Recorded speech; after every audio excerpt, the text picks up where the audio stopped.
RS Bengali क्लासरूमे सकलके स्वागत। आजकेर भिडियोते आमी मडेल एक्टिविटी टास्क सल्व करब 2021 सालेर। तो जे सबजेक्ट जे क्लासेर मडेल एक्टिविटी टास्क आजकेर भिडियोते आमी सल्व करब सेटी हलो पंचम श्रेणी अर्थात क्लास 5 एर Bangla model activity task part 3। हाँ, एटा पार्ट 3 एर मडेल एक्टिविटी टास्क। তোমরা ইউটিউবে বিভিন্ন চ্যানেলে পার্ট 3 এর ভিডিও দেখতে পারবে, কিন্তু তোমরা অবশ্যই প্রশ্নের সাথে মিলিয়ে নেবে।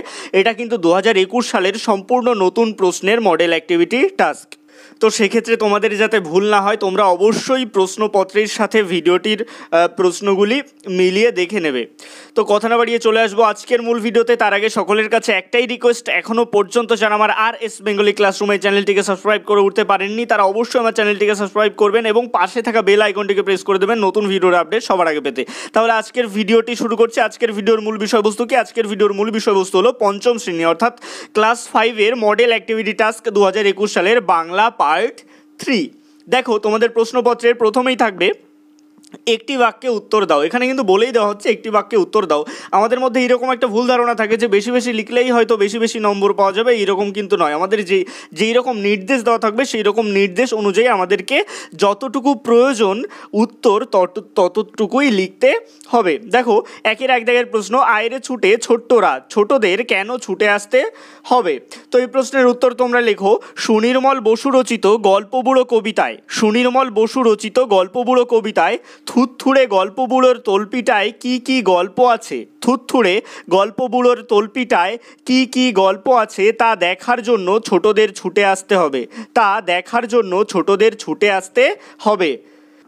তারপরে একের 2 দাগ, আমাদের জোয়ানদের একটা ঘাঁটি ছিল। জোয়ানদের ঘাঁটিটি কোথায় ছিল? এই প্রশ্নের উত্তর লেখো লীলা মজুমদার রচিত বুনোহাস গল্পে। লীলা মজুমদার রচিত বুনোহাস গল্পে, গল্পের নাম অবশ্যই ইনভাইটেড কমার মধ্যে রাখবে। জোয়ানদের ঘাঁটিটি ছিল লাদাখের একটা বরফে ঢাকা নির্জন জায়গাতে।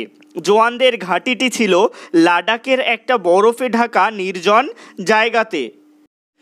এরপর চলে আসছে একের 3 দাগের প্রশ্নে। একের 3 দাগের প্রশ্নে দেখো কি বলা হচ্ছে, দারোগাবাবু এবং হাবু কবিতায় মেজদার পোষ্য কারা? দারোগাবাবু এবং হাবু কবিতায় মেজদার পোষ্য কারা? এখানে লেখো ভবানীপ্রসাদ মজুমদার রচিত। ভবানীপ্রসাদ মজুমদার রচিত দারোগাবাবু এবং হাবু কবিতায় মেজদার পোষ্য 8টা কুকুর। ভবানীপ্রসাদ মজুমদার রচিত দারোগাবাবু এবং হাবু, দেখো কবিতার নামটা ইনভাইটেড কমার মধ্যে রাখবে, কবিতায় মেজদার পোষ্য 8টা কুকুর। তারপরে একের 4 দাগের প্রশ্ন, উলগুলান কাদের লড়াই? এই উত্তরটা হবে মহাশ্বেতা দেবী রচিত এতোয়া মুন্ডার কাহিনী গল্পে। মহাশ্বেতা দেবী রচিত এতোয়া মুন্ডার কাহিনী গল্পে উলগুলান মুন্ডাদের লড়াই। উলগুলান মুন্ডাদের লড়াই। এরপরে চলে আসবো একের 5 দাগের প্রশ্নে, পাখির কাছে ফুলের কাছে কবিতায় কোথায় কবি সভা বসবে? তো এই প্রশ্নের উত্তর লেখো আল মাহমুদ রচিত। আল মাহমুদ রচিত পাখির কাছে ফুলের কাছে কবিতায়, পাখির কাছে ফুলের কাছে কবিতায় রক্ত জবার ঝোপের কাছে কবি সভা বসবে। রক্ত জবার ঝোপের কাছে কবি সভা বসবে। এরপরে একের 6 দাগের প্রশ্ন, তাই বুঝি বিমলার কমে গেছে দাম ই? বিমলার কেন মনে হয়েছে যে তার দাম কমে গেছে? এই প্রশ্নের উত্তর লেখো নবকৃষ্ণ ভট্টাচার্য রচিত বিমলার অভিমান কবিতায় বিমলা সারাদিন নানা ফাই ফরমাস খাটে। নবকৃষ্ণ ভট্টাচার্য রচিত বিমলার অভিমান কবিতায় বিমলা সারাদিনে নানা ফাই ফরমাস খাটে। এখানে ফরমাসে দন্ত স দেবে। কিন্তু খাওয়ার বেলায় দাদা বড় তাই সে বেশি খাবে। কিন্তু খাওয়ার বেলায় দাদা বড় তাই সে বেশি খাবে। অবু ছোট ভাই তাই সে বেশি খাবে। অবু ছোট ভাই তাই সে বেশি খাবে। এমন প্রসঙ্গ উঠলে বিমলার মনে হয় দুধারে সোনার চূড়ো। বিমলার মনে হয় দুধারে সোনার চূড়ো আর মাঝেতে সে ছাইয়ের নুড়ো। আর মাঝেতে সে ছাইয়ের নুড়ো। তাই তার বুঝি দাম কমে গেছে। তাই তার বুঝি দাম কমে গেছে। এরপরে একের 7 দাগের প্রশ্ন, ও যে দিনের বেলাকার রাত্রির, কোন সময়টিকে লেখক দিনের বেলাকার রাত্রির বলেছেন? রবীন্দ্রনাথ ঠাকুর রচিত ছেলেবেলা গল্পে লেখক দুপুর বেলাকে দিনের বেলাকার রাত্রির বলেছেন। রবীন্দ্রনাথ ঠাকুর রচিত ছেলেবেলা গল্পে লেখক দুপুর বেলাকে দিনের বেলাকার রাত্রির বলেছেন। এরপরে চলে আসবো 2-এর দাগের প্রশ্নে। দেখো 2-এর 1 দাগের প্রশ্ন কি আছে? 2-এর 1 দাগের প্রশ্ন আছে, গল্পবুড়ো কবিতায় রূপকথার কোন কোন প্রসঙ্গ উল্লিখিত হয়েছে? তো এই প্রশ্নের উত্তর তোমরা লিখবে, সুনির্মল বসু রচিত গল্পবুড়ো কবিতায়, সুনির্মল বসু রচিত গল্পবুড়ো কবিতায় দত্তি, দানব, যক্ষীরাজ, রাজপুত্তুর, পক্ষীরাজ, এগুলো সব কমা কমা দিয়ে লেখো। দত্তি, দানব, যক্ষীরাজ, রাজপুত্তুর, পক্ষীরাজ প্রভৃতি রূপকথার গল্প যেমন রয়েছে, প্রভৃতি রূপকথার গল্প যেমন রয়েছে তেমনই রয়েছে কড়ির পাহাড়, তেমনই রয়েছে কড়ির পাহাড়, মানিক, হীরা, সোনার কাঠি, কেশবতী নন্দিনীর রূপকথার গল্প।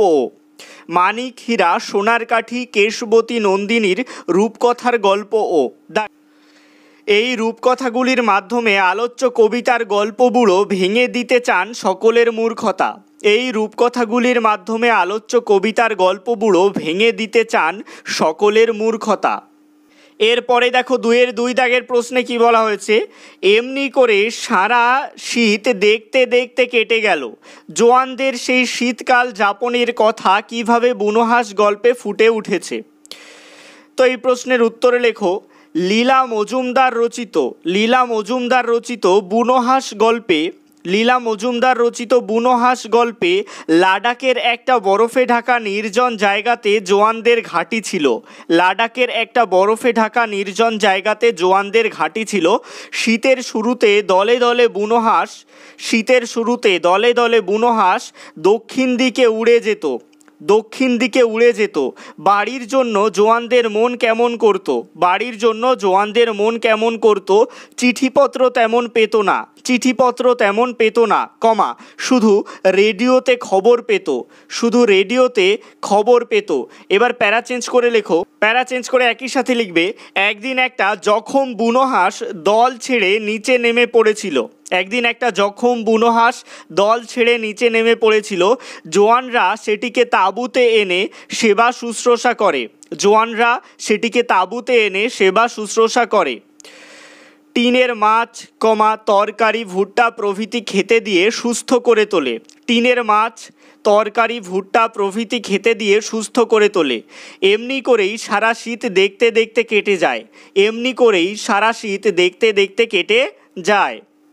এরপরে 2-এর 3 দাগের প্রশ্ন দেখো, নালিশ আমার মন দিয়ে খুব শুনুন বড়বাবু, থানায় বড়বাবুর কাছে হাবু কি কি নালিশ জানিয়েছিল? এই প্রশ্নের উত্তরে লেখো, ভবানীপ্রসাদ মজুমদার রচিত দারোগাবাবু এবং হাবু কবিতায়, ভবানীপ্রসাদ মজুমদার রচিত দারোগাবাবু এবং হাবু কবিতায় থানার বড়বাবুর কাছে হাবু নালিশ জানায়, থানার বড়বাবুর কাছে হাবু নালিশ জানায়। তারা চার ভাই, তারা চার ভাই একটি ঘরেই থাকেন, একটি ঘরেই থাকেন, দাঁড়ি, যেখানে বড়দা, এখানে উপরে লিখেছি ছোট বড়, তোমরা একসাথেই লিখবে, যেখানে বড়দা ছোট বড় 7টা বেড়াল পোষেন, বড়দা ছোট বড় 7টা বেড়াল পোষেন, দাঁড়ি, মেজদা পোষেন 8টা কুকুর, মেজদা পোষেন 8টা কুকুর, ও সেজদা 10টা ছাগল ঘরেই বেঁধে রাখেন, ও সেজদা 10টা ছাগল ঘরেই বেঁধে রাখেন। যার গন্ধে হাবুর প্রাণ যায় যায়, যার গন্ধে হাবুর প্রাণ যায় যায় অবস্থা। তবে দারোগাবাবু জানলা দরজা খুলে রাখার নিদান দিলে, তবে দারোগাবাবু জানলা দরজা খুলে রাখার নিদান দিলে হাবু জানায় তবে তার 150 পোষা পায়রা, তবে তার 150 পোষা পায়রা উড়ে যাবে, তবে তার 150 পোষা পায়রা উড়ে যাবে। এরপরে 2-এর 4 দাগের প্রশ্ন, এতোয়াকে দেখলে মনে হয় দুরন্ত এক বাচ্চা ঘোড়া, উদ্ধৃতির আলোকে এতোয়ার কাজকর্মের পরিচয় দাও। এই প্রশ্নের উত্তরে লেখো,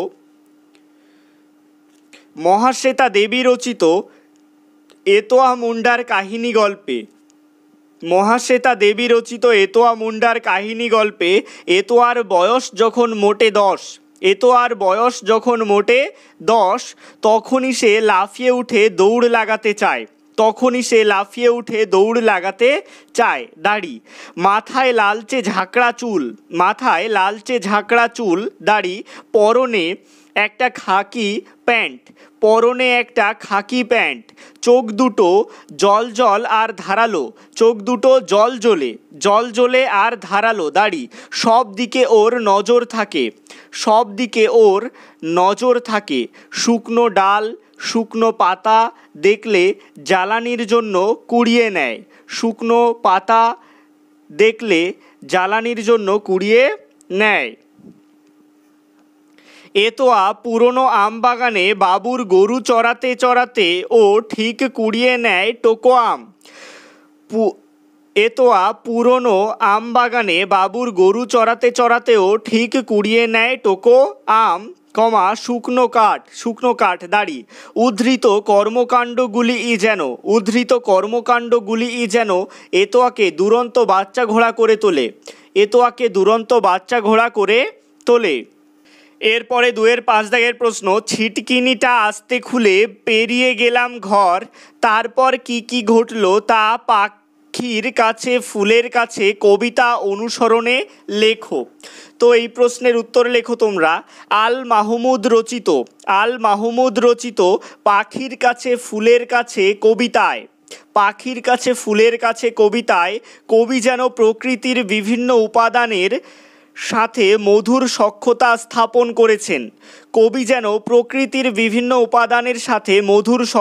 স্থাপন করেছেন, দাড়ি। কবিতা অনুসারে ছিটকিনিটা আস্তে খুলে ঘর পেরিয়ে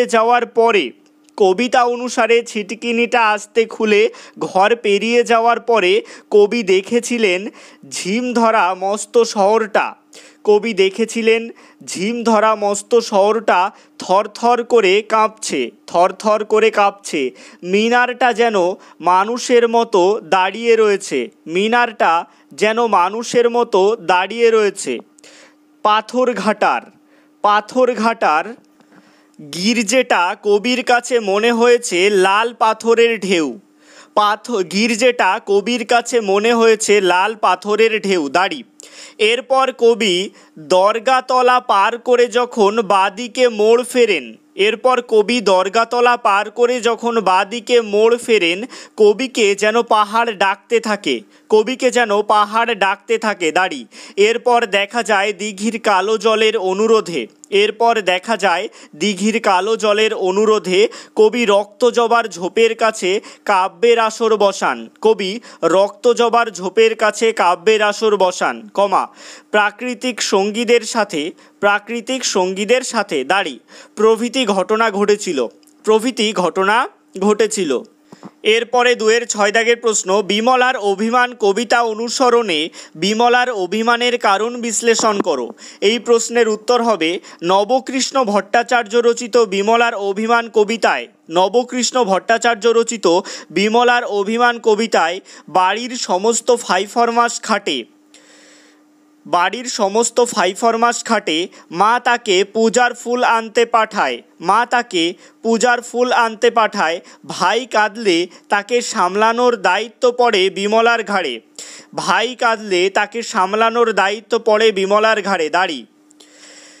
ছাগলে নোটে গাছ মুড়িয়ে খেলে বিমলাকে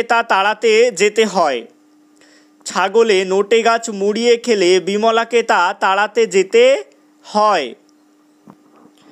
দাদা খেতে বসলে তাকে নুন এনে দেওয়া থেকে শুরু করে মায়ের চুন এনে দেওয়া পর্যন্ত কোনো কাজ যেন বিমলাকে ছাড়া সম্ভব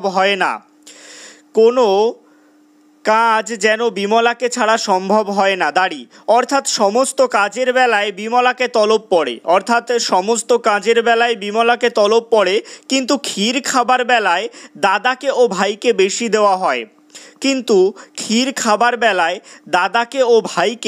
দেওয়া হয়। আর বিমলাকে দেওয়া হয় নামমাত্র। তাই বিমলা কষ্ট পায়, অভিমান করে, সে খেতে চায়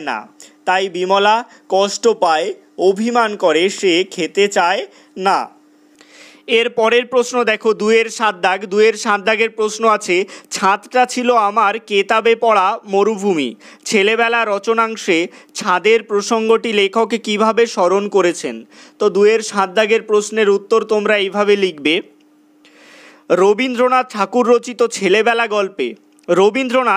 রচিত ছেলেবেলা গল্পে লেখক তার ছোটবেলার স্মৃতিচারণা করতে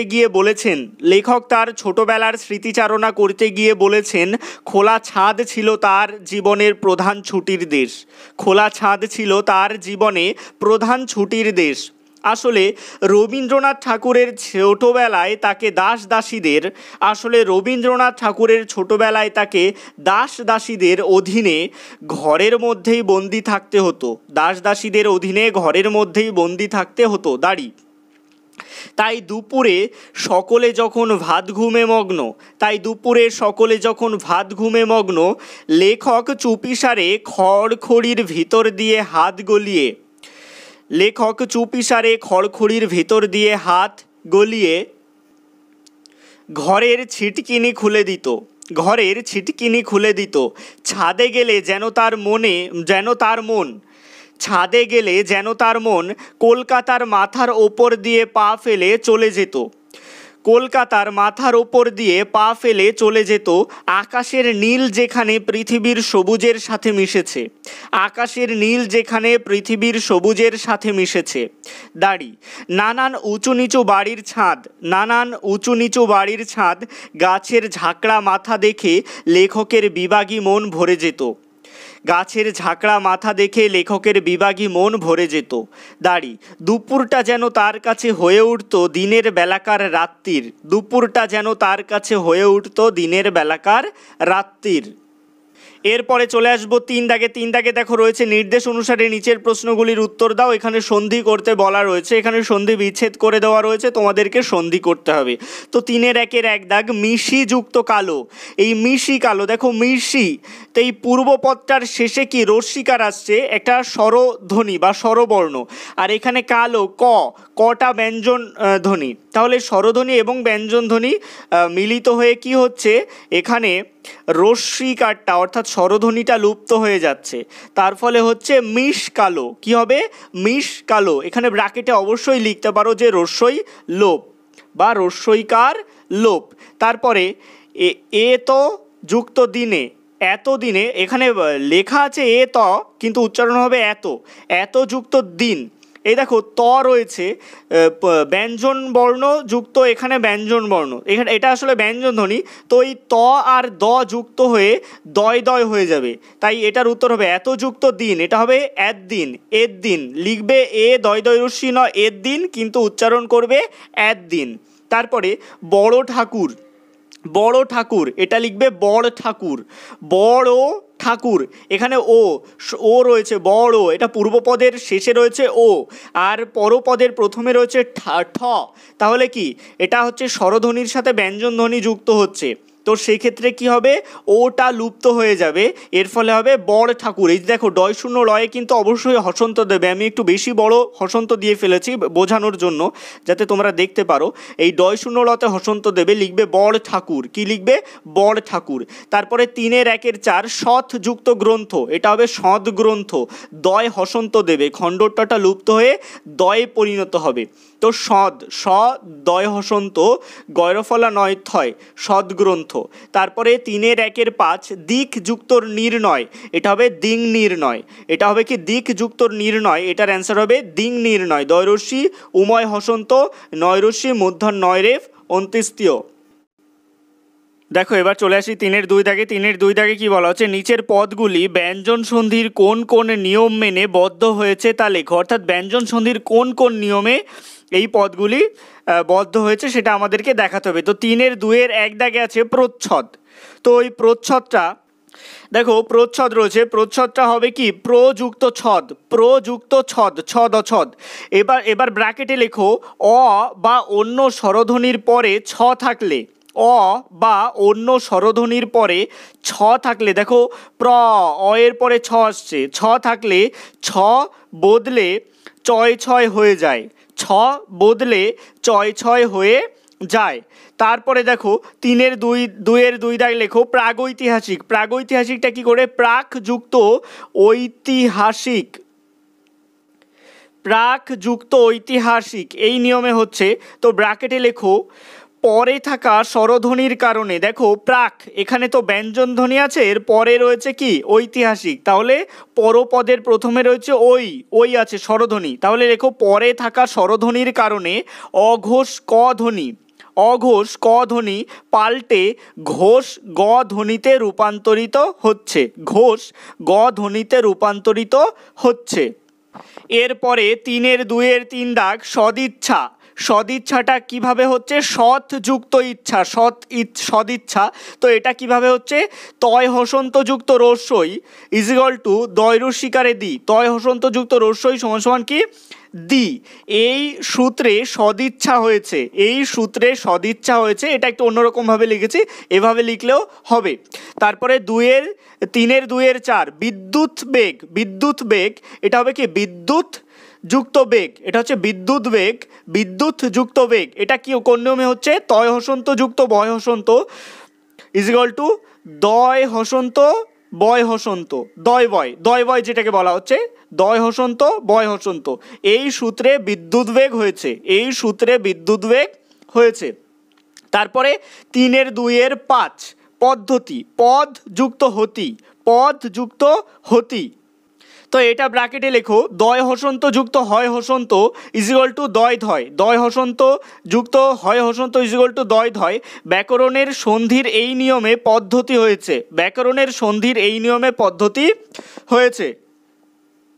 তো এটাই ছিল ক্লাস 5-এর Bangla model activity task part 3-এর সম্পূর্ণ ভিডিওটি কেমন লাগলো অবশ্যই কমেন্টের মাধ্যমে জানিও, ভালো লাগলে লাইক করো এবং একই ক্লাসের বন্ধুদের সাথে ভিডিওটি শেয়ার করতে ভুলো না। তোমাদের যদি নির্দিষ্ট কোনো টপিকের ওপর ভিডিও দরকার হয় অবশ্যই আমাকে কমেন্ট বক্সে জানাতে পারো।